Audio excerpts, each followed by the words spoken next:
Assalamualaikum warahmatullahi wabarakatuh. Kembali lagi dengan kelompok 14. Kali ini kami akan membahas tentang Cost Effectiveness Analysis atau yang biasa disingkat dengan CEA.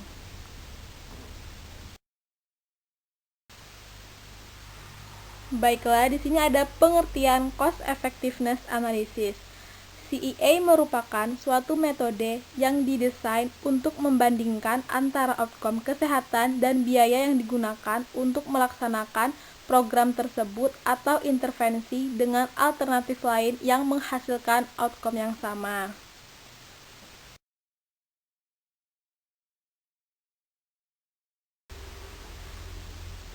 Nah, selanjutnya ada tujuan dan manfaat CEA, yaitu yang pertama ada tujuannya, yaitu yang pertama menentukan apakah suatu proyek merupakan suatu investasi yang baik.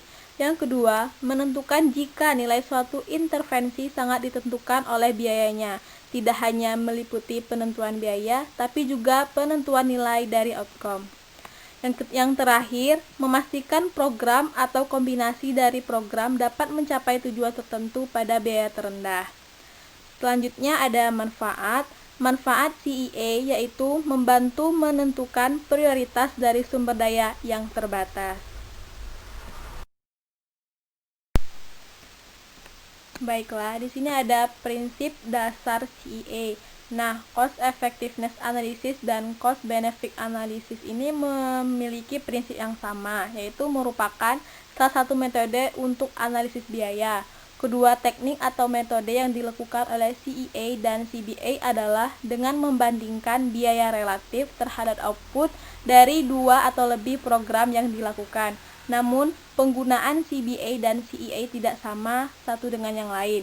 CEA digunakan apabila mengalami kesulitan dalam mentransformasikan dalam bentuk uang.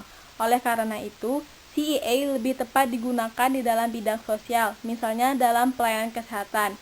Di dalam kenyataan sulit dalam mengukur pelayanan kesehatan dalam bentuk nilai pada hasil karena hasilnya tak terwujud, tetapi di mana hasil itu sendiri dapat dihitung dan dibandingkan, misalnya jumlah nyawa yang diselamatkan.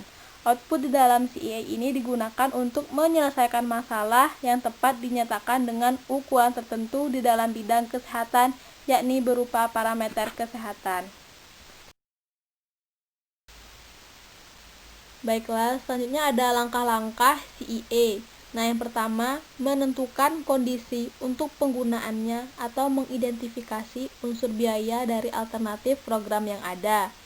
Nah, ini dapat dilihat dari poin 2, 3, dan 4 ini merupakan rumus untuk menghitung objektif, cost effectiveness ratio, dan lainnya dapat dilihat.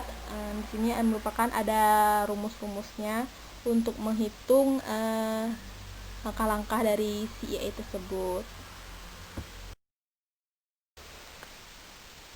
Selanjutnya ada kelebihan dan kekurangan dari cost effectiveness analysis, di mana kelebihannya yang pertama itu mengatasi kekurangan dalam cost benefit analysis. Selanjutnya hemat waktu dan sumber daya intensif. Nah, selanjutnya ada kekurangan. Kekurangannya itu yang pertama alternatif tidak dapat dibandingkan dengan tepat. Terus yang kedua CEA terkadang terlalu disederhanakan. Nah, selebihnya dapat dilihat. Kelebihan CEA ini ada 5 poin dan kekurangannya ada 4 poin.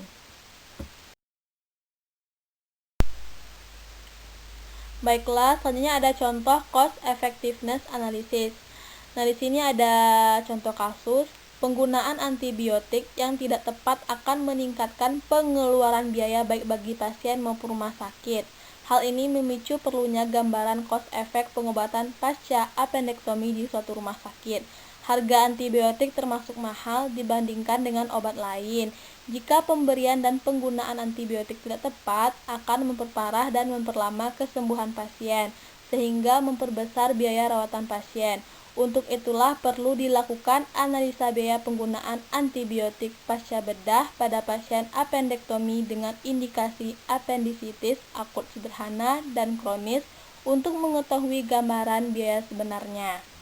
Baiklah, hanya itu yang dapat kelompok kami sampaikan. Lebih dan kurangnya kami mohon maaf. Wassalamualaikum warahmatullahi wabarakatuh.